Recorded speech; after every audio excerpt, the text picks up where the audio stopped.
18-ാം നൂറ്റാണ്ടിലെ തിരുവിതാംകൂർ രാജ്യം.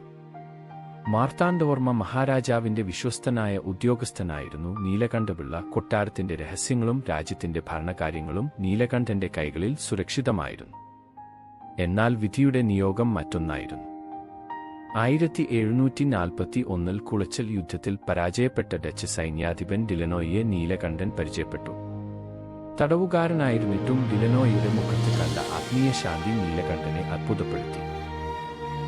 ജീവിതത്തിലെ പ്രതിസന്ധികളിലും തന്നെ താങ്ങി നിർത്തുന്നത് ക്രിസ്തുവിലുള്ള വിശ്വാസമാണെന്ന് ഡിലനോയ് അദ്ദേഹത്തോട് പറഞ്ഞു. ഈ തിരിച്ചറിവ് നീലകണ്ഠന്റെ ഉള്ളിൽ പുതിയൊരു വെളിച്ചം പകർന്നു.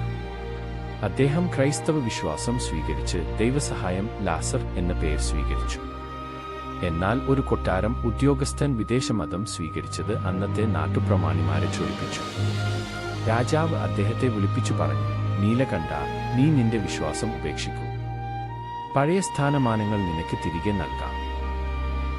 പക്ഷേ ഉറച്ച സ്വരത്തിൽ അദ്ദേഹം മറുപടി നൽകി, മഹാരാജാവേ, എന്റെ ദേഹത്തിന്മേൽ അങ്ങേക്ക് അധികാരമുണ്ടാകാം. എന്നാൽ എന്റെ ആത്മാവ് ദൈവത്തിന് സമർപ്പിച്ചതാണ്. അത് എനിക്ക് തിരികെ എടുക്കാനാവില്ല. തുടർന്ന് ക്രൂരമായ പീഡനങ്ങളുടെ നാളുകളായിരുന്നു.